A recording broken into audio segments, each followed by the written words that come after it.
Hi everyone, my name's Anthony Cummins and I'm the author of Samurai Death Cult. And what I'm going to do today is talk to you about one of the most interesting supernatural events I've seen. This is a 17th century one. It's in the memoirs of a mercenary, which is a guy called John, and I can't pronounce his second name. And he was a German and he was a mercenary in the 1670s, around then. And he goes to sleep at his sister's house, and this is what he accounts. So it's good, enjoy this. When I went to bed about 11 o'clock, at which time the women were asleep, I heard a frightful stumbling and tumbling in the house, which increased my fear, because in the stable, when I had unsaddled and fed my horse, he pulled for some time at the hay, and then all his hair stood on end, and he turned vicious, snorting and refusing to eat or drink. The noise in the house continued for some time, until at last something came downstairs and went all over the house and began to bounce about in the courtyard. I knew there was no one else in the house, apart from his sister and the maid, for which reason my fear and anxiety were all the greater.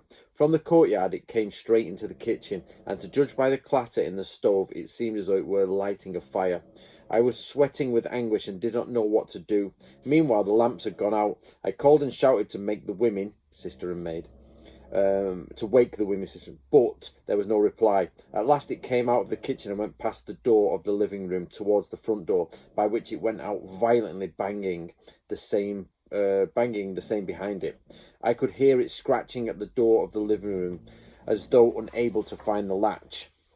But almost at once it opened the door, so that it crashed back against my bed. It was no longer possible to lie there, and if I had previously prayed, which I was used to doing, I now cursed, which I should not otherwise have done. Therewith I leapt out of bed and gently banged the door again. I leapt out of bed and violently banged the door again. I went over to my cousin and seized her by the arm, and at last waked her, whereupon she asked me, "What is it, then? What is it? Oh, cousin, I don't know. I don't know whether it's the devil or his grandmother in the house. I can't say.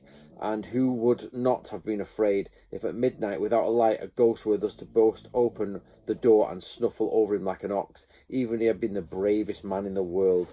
So this is meant to be a true memoir of a guy serving in the military. I'm going to attempt to Jonas, basically John, in German, Dietz. So Johann Dietz, I think it would be in German, I'm not sure. So, or John Dietz in English. But this was translated by Bernard Meal, and it was published by the London Folio Society in 1987, and it's meant to be a full-on, the proper. So there you have it, guys, an account of demonic presence in the 17th century. Now, if you can help me out, get yourself a copy of Samurai Death Cult. It's on Amazon, and that, or any of the books you see behind me, the Book of Bushido, Book of Samurai, Eagle and Koka Ninja Skills. They're from my other channel. But I hope you enjoyed that. The demonic sound in the background is my dog Bolt, and I hope he hasn't kept you too far away from the story. And sorry for some of my reading. I sometimes skip words by accident. See you next time, guys. Subscribe for more English, Western culture and tradition.